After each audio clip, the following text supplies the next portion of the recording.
అన్నదాత అన్నదాత మీ అన్నదాత చెమటోడ్చి ఆహారాన్నందించే రైతన్న అనునిత్యం నీ కండదండగా నిలిచే నేస్తం ఎవరన్నా అన్నదాత అన్నదాత మీ అన్నదాత.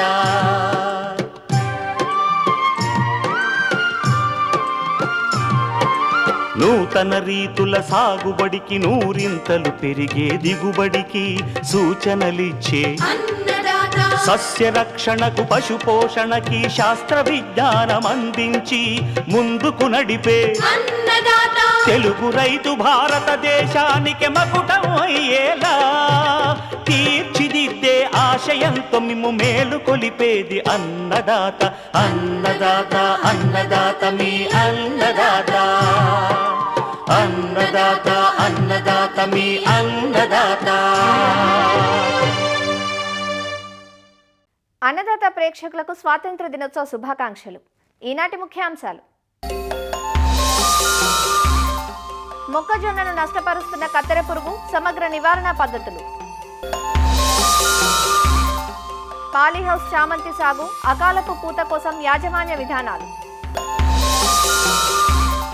అధిక వర్షాలకు దెబ్బతిన్న పంటల్లో జాగ్రత్తలు.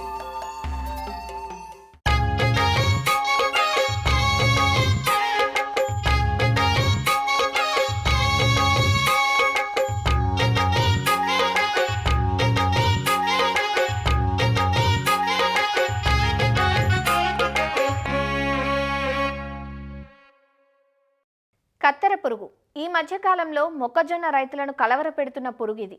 లద్దె పురుగు మాదిరిగానే ఉండి మొదట మొక్కజొన్నను ఆశించింది కాబట్టి దీన్ని మక్క లద్దె పురుగుగాను పిలుస్తున్నారు. ఆంగ్లంలో ఫాల్ ఆర్మీ వామ్ అంటారు.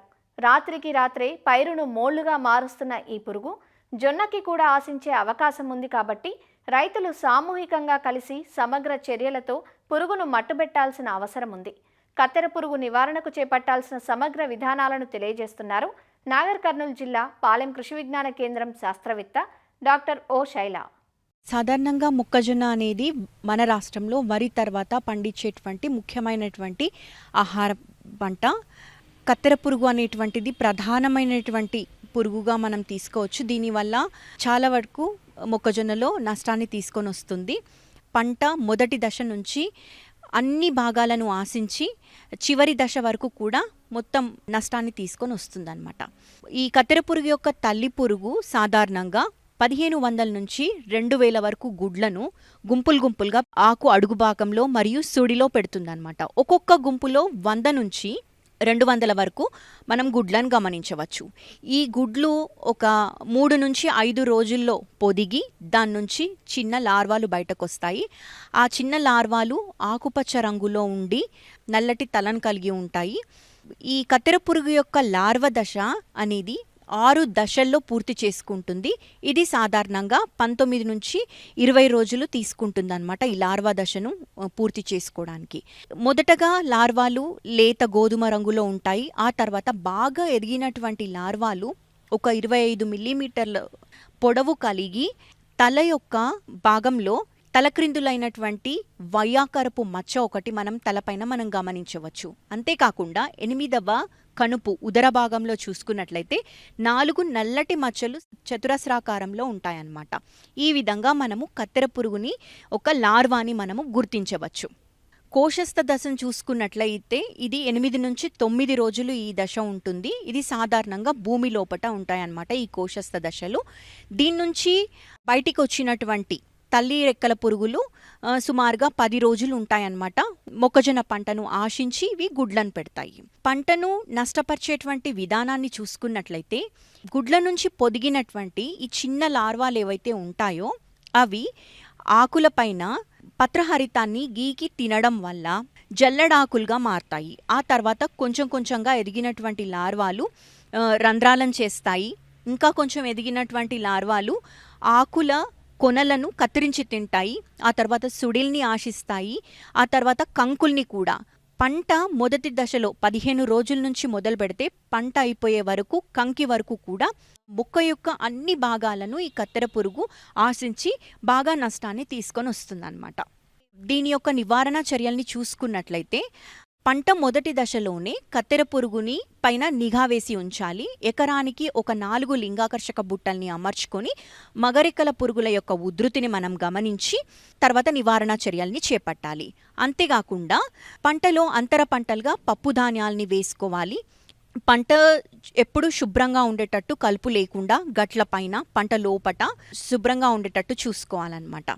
ఈ కత్తెర పురుగుని ఒక 3 దశలుగా మనము నివారించవచ్చు. అయితే ఈ కత్తెర పురుగు యొక్క కోశస్థ దశల్ని చూసుకున్నట్లయితే ఇవి భూమి లోపట కోశస్థ దశలు ఉంటాయి కాబట్టి మనము లోతైన వేసవి దుక్కుల్ని చేసుకున్నట్లయితే ఈ కోశస్థ దశలోనే మనము ఈ పురుగుని నివారించవచ్చు. ఇంకొకటి ఏంటి అంటే రైతు సోదరులందరూ సామూహికంగా విత్తుకోవడం వల్ల కొంతవరకు కూడా దీన్ని నివారించవచ్చు. ఆలస్యంగా విత్తుకున్నటువంటి మొక్కజొన్నలో కత్తెర పురుగు యొక్క ఉధృతి అనేది చాలా ఎక్కువగా మనం గమనించడం జరుగుతుంది. ఇక ఎకరానికి ఒక 15 పక్షి స్థావరాలను కూడా మనము అమర్చుకొని ఈ లార్వా దశలోనే కొంతవరకు మనము ఈ కత్తెర పురుగును నివారించవచ్చు. మొదటి 30 రోజుల లోపు ఎప్పుడైతే ఈ గుడ్ల సముదాయాన్ని చిన్న లార్వాలని గమనించిన వెంటనే అజాడిరాక్టిన్ 1500 ppmని 5 మిల్లీలీటర్లు లీటర్ చొప్పున కలుపుకొని పిచికారీ చేసుకోవాలి.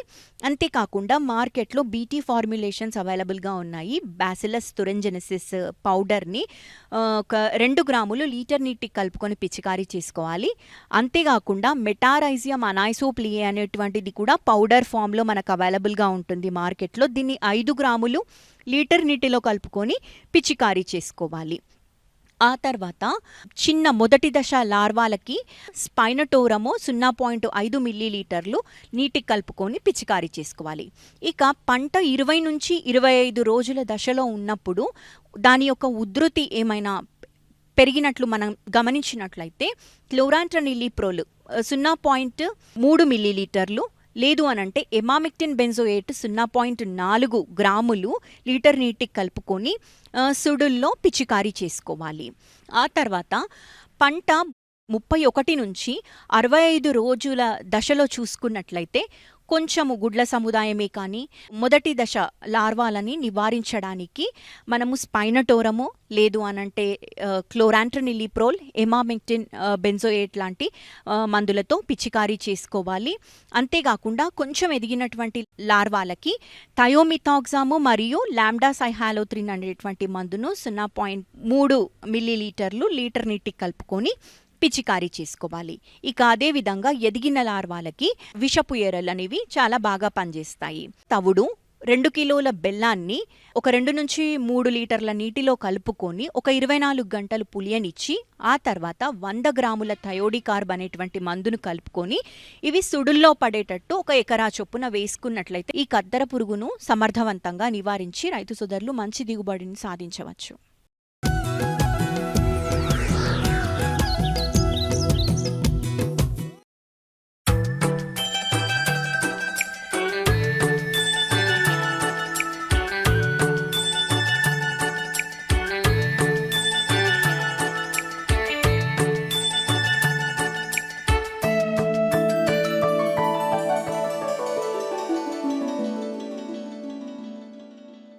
శ్రావణ మాసం నుంచి సంక్రాంతి వచ్చే పుష్యమాసం వరకు పండుగలు, పెళ్లిళ్ళు, పూజలు, శుభకార్యాలు జరిగే సమయం. ఈ సమయంలో పూలకు సహజంగానే గిరాకీ ఉంటుంది. ముఖ్యంగా చామంతులు విరబూసే సమయం ఇది. పసుపు రంగులో మదిని దోచే చామంతులకు గిరాకీ ఎప్పుడూ తగ్గదు. శీతాకాలంలో మాత్రమే పూసే పంట ఈ చామంతి. పగటి కాలం ఎక్కువ ఉండే సమయంలో శాఖీయంగా పెరిగి రాత్రి వేళలు ఎక్కువ ఉండే శీతాకాలంలో పుష్పిస్తుంది. అక్టోబర్ నుంచి డిసెంబర్ మాసాల వరకు చామంతి విరబూస్తుంది. అటు తర్వాత జనవరి నుంచి తగ్గిపోతుంది. పూత పూసే సీజన్లో ధర అంతగా దక్కదు. అదే అకాలంలో పూల దిగుబడిని తీసుకున్నట్లయితే మంచి ధరను దక్కించుకునే అవకాశం ఉంటుంది. అందుకు పాలీహౌస్లు అనువుగా ఉంటాయి. మరి పాలీహౌస్ చామంతిని సాగు చేసేవారు అకాలపు పూతను పొందటానికి ఎలాంటి ప్రత్యేక చర్యలు చేపట్టాలో, ఏ రకాలను ఎన్నుకోవాలో వైఎస్ఆర్ ఉద్యాన విశ్వవిద్యాలయం శాస్త్రవేత్త డాక్టర్ మువ్వా రవీంద్రబాబు నుంచి ఈరోజు తెలుసుకుందాం. చామంతి పంటలో ఉన్న ప్రత్యేకత ఏంటంటే ఈ చామంతి సంవత్సరం పొడవునా పూత రావడం జరగదు. ఇది షార్ట్ డే ప్లాంట్ అంటాము.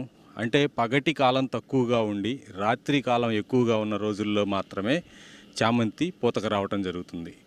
దీనికి తోడు ఈ పూతని ఉష్ణోగ్రతలు కూడా ప్రభావితం చేస్తాయి. సాధారణంగా చలి ఎక్కువగా ఉన్న సమయంలో అక్టోబర్ నుంచి జనవరి, ఫిబ్రవరి వరకు కూడా ఈ చామంతి పూలు ఎక్కువగా పూతకు రావడం జరుగుతుంది. కాబట్టి ఆ సమయంలోనే మనకి పూల లభ్యత అనేది ఎక్కువగా ఉంటుంది. అయితే ఆఫ్ సీజన్లో ఎప్పుడైతే మనం ఈ చామంతిని పంటను పండించుకోగలుగుతామో అప్పుడు మనకి మంచి గిట్టుబాటు ధర లభించే అవకాశం ఉంది. కాబట్టి ఈ ఆఫ్ సీజన్ పంటను తీసుకోవాలంటే ఈ చామంతిలో ఎటువంటి యాజమాన్య పద్ధతులు చేపట్టాలనేది మనం తెలుసుకోవాల్సిన అవసరం ఉంది. సాధారణంగా మనకు సాగు చేసేటువంటి తెల్ల రకాలు కానివ్వండి, తెల్ల పువ్వు రకాలు కానివ్వండి, పసుపు రంగు పూల రకాలు కానీ ఇవన్నీ కూడా ఫోటో పీరియడ్ సెన్సిటివ్గా ఉంటాయి. అంటే పగటి కాలం తక్కువగా ఉన్నప్పుడే పూతకు రావడం జరుగుతుంది. వీటిల్లో చూసుకుంటే మనకి పూర్ణిమ ఎల్లో, పూర్ణిమ వైట్, ఐశ్వర్య ఇటువంటి రకాలు ఎక్కువ సాగులో ఉన్నాయి లూజ్ ఫ్లవర్స్ కింద అమ్ముకోవడానికి. అయితే ఈ మధ్య కాలంలో కొన్ని హాలెండ్ రకాలు మనకి అందుబాటులోకి రావడం జరిగినాయి. అవి ఏంటంటే ఫోటో పీరియడ్ ఇన్సెన్సిటివ్గా ఉంటాయి. పగటి కాలం తక్కువగా ఉన్నప్పుడే కాకుండా కొంచెం ఎక్కువ పగటి కాలం ఉన్నప్పుడు కూడా పూతకు రావడం జరుగుతుంది. కాకపోతే అవి కూడా ఉష్ణోగ్రతలు తక్కువగా ఉన్నప్పుడు మాత్రమే మంచి పెద్ద పూలు బాగా యూనిఫామ్గా విచ్చుకొని పూతకు రావడం జరుగుతుంది. వీటిల్లో అనేక రకాలైన తెలుపు కానివ్వండి, లేదంటే పసుపు రంగులు, అన్ని రకరకాలు చాలా రకాల రంగులు అందుబాటులో ఉన్నాయి ప్రైవేట్ హైబ్రిడ్స్లో.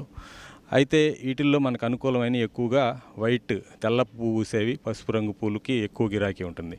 ఇప్పుడు మనం చెప్పుకున్నవన్నీ కూడా స్ప్రే టైప్స్ అంటాం. ఇప్పుడు స్టాండర్డ్ రకాలు కానీ తీసుకున్నట్టే స్టాండర్డ్ రకాలు ఏంటంటే పెద్ద పువ్వునిస్తాయి, మొక్క కాడ బాగా పొడవుగా పెరుగుతుంది.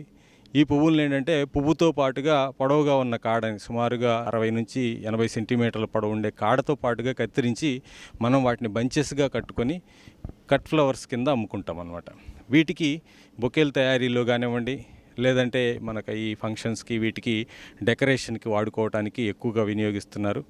అయితే ఈ రెండు రకాలు సాగు చేసుకునేటప్పుడు ఒక్కోదానికి ఒక రకమైన ప్రత్యేకమైన యాజమాన్య పద్ధతులు చేపట్టాల్సి ఉంటుంది. ముందుగా మనం లూజ్ ఫ్లవర్స్కి పెంచుకునే వాటిని కానీ చూసుకున్నట్లయితే సాధారణంగా ఓపెన్ కండిషన్స్లో అయితే మామూలుగా నాటుకుంటాము. మనం ఇప్పుడు పాలీహౌస్ కల్టివేషన్లో సాగు చేసుకున్నప్పుడు పాలీహౌస్లో సాగు చేసుకోవటం వల్ల మనం ఉష్ణోగ్రతలను కూడా కొంత నియంత్రించుకోగలుగుతాం. కాబట్టి మనం అకాల పంటను తీసుకోవడానికి అనుకూలత ఎక్కువగా ఉంటుంది. స్ప్రే రకాలని నాటుకునేటప్పుడు సాధారణంగా మొక్కి మధ్య 30 సెంటీమీటర్లు ఉండే విధంగా బెడ్ వెడల్పు 80 సెంటీమీటర్లు, అదే డ్రిప్ లైన్లు ఒక్కొక్క బెడ్ మీద 2 డ్రిప్ లైన్లు ఏర్పాటు చేసుకోవాలి. బెడ్కి మధ్య 30 సెంటీమీటర్ల గ్యాప్ వదులుకొని ఈ రకంగా చేసుకున్న బెడ్స్ మీద మనం ఈ చామంతి మొక్కల్ని నాటుకోవాలి. అదే స్టాండర్డ్ రకాలు కానీ తీసుకున్నట్లయితే పక్కన వచ్చే కొమ్మలు తక్కువగా వస్తాయి. ఒకవేళ వచ్చినా కూడా మనం పించింగ్ చేసి మొక్క పొడవుగా పెరిగేటట్లు చేయాలి. ఎందుకంటే దాని యొక్క కాడ దృఢంగా ఉన్నప్పుడు, పువ్వు పెద్దగా ఉన్నప్పుడే మంచి రేటు రావడం జరుగుతుంది. కాబట్టి వీటిని మనం సాధారణంగా 12x12.5 సెంటీమీటర్ల దూరంలో నాటుకుంటాం. అలా నాటుకున్నప్పుడు ఒక స్క్వేర్ మీటర్కి వచ్చేసి చదరపు మీటర్కి వచ్చేసి 63 నుంచి 64 మొక్కలు రావడం జరుగుతుంది. నాటుకున్న తర్వాత డ్రిప్ ద్వారా నీటిని అందించుకోవటం, దానికి కావాల్సినటువంటి పోషకాలను కూడా మనం డ్రిప్ ద్వారా ఇచ్చుకుంటూ ఉండాలి. అయితే ప్రత్యేకించి పాలీహౌస్లో సాగు చేసే చామంతి సాగులో ఈ వెలుతురుని నియంత్రించుకోవటం అనేది చాలా ముఖ్యమైనది. వెలుతురు నియంత్రించడం అంటే మొక్కకి చీకటిని మనం కల్పించాలి ఆర్టిఫిషియల్గా. సాధారణంగా ఈ మొక్కలను నాటుకున్న తర్వాత ఆగస్టు, సెప్టెంబర్ వరకు కూడా పగటి కాలం ఎక్కువగా ఉంటుంది. దాని కొరకు ఏం చేస్తామంటే ఈ సాయంత్రం పూట 4 గంటల నుంచి 7 గంటల వరకు కూడా లోపల మొక్కకి 2-3 అడుగుల ఎత్తులో ఈ నల్లటి బ్లాక్ పాలిథిన్ షీట్ కానివ్వండి, లేకపోతే నల్లటి గుడ్డతో కప్పేసి ఉంచడం వలన చీకటిని మనం క్రియేట్ చేయగలుగుతాం. అంటే మొక్క చీకట్లో ఉండేటట్లు చేస్తాం. అలా 7 నుంచి 8 వారాల పాటు చేసిన తర్వాత పూత రావడం జరుగుతుంది. కాబట్టి మనం ఆగస్టులో కానీ ఇలా పూత తీసుకోవాలి అనుకుంటే ఒక నెల 15 రోజులు 2 నెలల ముందు నుంచే ఈ చీకటి ట్రీట్మెంట్ అనేది మనం స్టార్ట్ చేయాలి. ఆగస్టు నెలలో తీసుకోవాలనుకుంటే జూన్ 15వ తారీఖు నుంచి కూడా మనం దీన్ని ఈ చీకటిని క్రియేట్ చేయాలి. అలా అంటే ఈ మొక్కలు అనేవి సాధారణంగా మనం జూన్ మొదటి వారంలో కానివ్వండి, లేదంటే మేలో నాటుకోవాలి. నాటుకున్న తర్వాత జూన్ 2-3 వారాల నుంచి మొదలు పెట్టేసి ఈ చీకటి బ్లాకెనింగ్ ట్రీట్మెంట్ అనేది ఇస్తాం. అలా ఇచ్చినప్పుడు మొక్కల్లో ఫ్లవరింగ్ సిగ్నల్ స్టార్ట్ అవుతుంది, పూత రావడం జరుగుతుంది. ఆ వచ్చిన పూతని విచ్చుకునేటట్లు చేయాలి అంటే ఉష్ణోగ్రతలు సాధారణ స్థాయికి రావాలి. ఆగస్టు, సెప్టెంబర్ నెలలో సాధారణంగా మనకి కోస్తా ఆంధ్రాలో కానివ్వండి, తెలంగాణలో చాలా ప్రాంతాల్లో కానివ్వండి పగటి ఉష్ణోగ్రతలు 35 పైన కూడా ఉండే సందర్భాలు ఉంటాయి. అదేవిధంగా దీనికన్నా ముఖ్యంగా రాత్రిపూట ఉష్ణోగ్రతలు అనేది 22-21 డిగ్రీల సెంటీగ్రేడ్ కన్నా తక్కువ ఉన్నప్పుడే ఈ పువ్వు అనేది బాగా విచ్చుకోవడం జరుగుతుంది. అటువంటి పరిస్థితుల్లో మనం ఉష్ణోగ్రతను తగ్గించుకునే మార్గాలని పాలీహౌసుల్లో పద్ధతుల్ని చేపట్టాలి. వీటి కోసం ఫాగర్స్ వదులుకోవటం కానివ్వండి, లేదంటే బెడ్స్ మధ్యలో నీటితో తడపటం, దీన్నే మనం షవరింగ్ అంటాం. లేదంటే పైన ఉండేటువంటి షేడ్ నెట్స్ని పగటిపూట కప్పేసి ఉంచడం వలన కూడా మనం ఈ ఉష్ణోగ్రతల్ని తక్కువ స్థాయిలోకి తీసుకొచ్చేదానికి అవకాశం ఉంటుంది. ఆంధ్రప్రదేశ్ రాష్ట్రంలో కానీ తీసుకున్నట్లయితే చిత్తూరు జిల్లాలో కానివ్వండి, హిందూపూర్, అనంతపురం అటువంటి ప్రాంతాలు, అంటే కర్ణాటక, తమిళనాడు బార్డర్లో ఉన్న కొన్ని జిల్లాల్లో, ఈ మదనపల్లి, పీలేరు ఈ ప్రాంతాల్లో సాధారణంగా జూలై నెల నుంచి కూడా ఉష్ణోగ్రతలు బాగా తక్కువగా నమోదవుతూ ఉంటాయి. అటువంటి పరిస్థితులు అయినట్లయితే మనకు ఉష్ణోగ్రతలు సాధారణ స్థాయిలో, అంటే ఈ చామంతికి అనుకూలమైన స్థాయిలో ఉండి పూత బాగా రావడం జరుగుతుంది. అదే స్టాండర్డ్ రకాలకు కానీ వచ్చినట్లయితే, స్టాండర్డ్ రకాల్లో ముందు మనం కాడ పొడవుగా వచ్చేటట్లు చేసుకోవాలి. కాడ పొడవుగా వచ్చేటట్లు చేసుకోవడానికి ఎడిషనల్ లైటింగ్ కూడా ఇవ్వాల్సి వస్తుంది. ఎడిషనల్ లైటింగ్ అంటే ఈ కాడ రకాల్లో కొన్ని తక్కువ పగటి కాలం ఉన్నప్పుడే కాకుండా సాధారణంగా కూడా పూతకొచ్చే రకాలు ఉంటాయి. అటువంటి వాటి కోసం అడిషనల్ లైటింగ్ అంటే రోజుకు 15 గంటల పాటు వెలుతురు అందే విధంగా ఈ ఎల్ఈడి బల్బులు 60 వాట్ ఎల్ఈడి బల్బులను ఏర్పాటు చేసుకొని సాయంత్రం పూట ఈ లైట్స్ వేసి ఉంచడం ద్వారా ఎక్కువ వెలుతురుని అందించి శాఖీయోత్పత్తి, అంటే మొక్క వెజిటేటివ్గా పెరుగుతుంది కానీ పూత రావడం జరగదు. పూత కావాలనుకున్నప్పుడు మనం ఈ లైటింగ్ ఆపేసిన తర్వాత అది నవంబర్, డిసెంబర్ నెలలో అయినట్లయితే సాధారణంగా మనకి ఈ డే లెంగ్త్ అనేది, పగటి కాలం అనేది తక్కువగా ఉంటుంది కాబట్టి మనం ఎటువంటి బ్లాకెనింగ్ ట్రీట్మెంట్ ఇవ్వాల్సిన అవసరం ఉండదు. అదే మనం లేట్ క్రాప్ తీసుకోవాలనుకున్నప్పుడైతే మాత్రం ఈ లైటింగ్ ఆపేసిన తర్వాత నల్ల పాలిథిన్ షీట్తో కప్పి బ్లాకెనింగ్ ట్రీట్మెంట్ అనేది చేయాల్సి ఉంటుంది, ఏది పూత వచ్చేటట్లు చేసుకోవడానికి. ఈ స్టాండర్డ్ రకాల్లో ఏంటంటే పక్కన వచ్చే ఇగురులను తీసేసుకోవాలి. అదేవిధంగా వాటికి సపోర్ట్గా నైలాన్ నెట్స్ కానివ్వండి, లేదంటే జిఐ వైర్స్తో తయారు చేసిన నెట్స్ని కానీ మనం సపోర్టింగ్గా ఏర్పాటు చేసుకోవాల్సి ఉంటుంది. అలా ఏర్పాటు చేసుకోవటం వలన కాడ అనేది నిలువుగా నిటారుగా పెరిగి వంకరలు లేకుండా దృఢంగా ఉంటుంది. అటువంటి పూలకి మంచి డిమాండ్ అనేది రావటం జరుగుతుంది. ఇంకొకటి ఏంటంటే ఇక్కడ పించింగ్ అనమాట. ఎప్పుడైతే మనం పూత కావాలనుకుంటున్నామో ఈ స్టాండర్డ్ రకాలు అయినట్లయితే మనకు కావాల్సినంత ఎత్తు ఎదిగిన తర్వాత, సుమారుగా 2 నుంచి 3 అడుగులు ఎత్తు వచ్చిన తర్వాత చివరిని తుంచుకోవటం ద్వారా పక్క నుంచి కొత్తగా ఎగురులు వచ్చి ఒకే కాడ మీద 2-3 పూలు వచ్చేటట్లు చేసుకోవచ్చు. అలా కాకుండా కొన్ని మార్కెట్స్లో ఒకే పువ్వు ఉండే విధంగా కావాలనుకుంటారు. అటువంటప్పుడు అయినట్లయితే ఈ పించింగ్ చేయకుండా ఒక కాడకి ఒకే పువ్వు వచ్చేటట్లు చేసుకోవాలి. అలా వచ్చిన పువ్వు బాగా పెద్ద పరిమాణంలో ఉండి మంచి ఈ డెకరేషన్ కానివ్వండి, బొకేల తయారీలో బాగా ఉపయోగపడుతుంది. స్ప్రే టైప్స్లో కూడా మనం మొక్క నాటిన 25 నుంచి 30 రోజుల సమయంలో పించింగ్ అంటే చిగుర్లు తుంచేసేయాలి. చిగుర్లు తుంచేయటం ద్వారా ఎక్కువ పక్క కొమ్మలు వస్తాయి. ఈ వచ్చిన పక్క కొమ్మలకి ఎక్కువ పూలు వచ్చేటట్లు చేసుకోవచ్చు. ఇది సాధారణంగా మనం జూన్, జూలైలో నాటుకున్నప్పుడు అది నవంబర్, డిసెంబర్ వరకు శాఖీయోత్పత్తిలో ఉండి ఈ షార్ట్ డే కండిషన్స్ రాగానే పూత అనేది రావటం జరుగుతుంది స్ప్రే రకాల్లో. సాధారణంగా ఈ చామంతి అనేది ఓపెన్ కండిషన్స్లో పెంచినప్పుడు మనకి జనవరి, ఫిబ్రవరి, మార్చి నెలలతో పూత అనేది తగ్గిపోతుంది. మార్చి, ఏప్రిల్, మే ఈ నెలల్లో కూడా మనం పూత తీసుకోవాలనుకున్నప్పుడు మనం నవంబర్, డిసెంబర్ నెల నుంచే వీటికి ఎడిషనల్ లైటింగ్ అనేది కల్పించాలి. రోజుకు 15 గంటల పాటు ఈ ఎల్ఈడి బల్బులు ఏర్పాటు చేసి లైటింగ్ కానీ అందించినట్లయితే మొక్క బాగా శాఖీయంగా వస్తుంది కానీ అభివృద్ధి చెందుతుంది కానీ పూత అనేది రావటం జరగదు. పూత రావాలి అనుకున్నప్పుడు మనం ఒక పూత తీసుకోవాలనుకున్న ఒక 7 నుంచి 8 వారాల ముందు నుంచి మనం ఈ లైటింగ్ ఆపేసి అవసరమైతే డార్కెనింగ్ ట్రీట్మెంట్ అంటే బ్లాక్ షీట్తో కప్పించడం వల్ల ఒకేసారి పూత వచ్చేసేట్టు చేసుకోవచ్చు. అప్పుడు మనం ఏప్రిల్, మే నెలల్లో కూడా ఈ చామంతి పూలను అనేది తీసుకోవడానికి అవకాశం ఉంటుంది.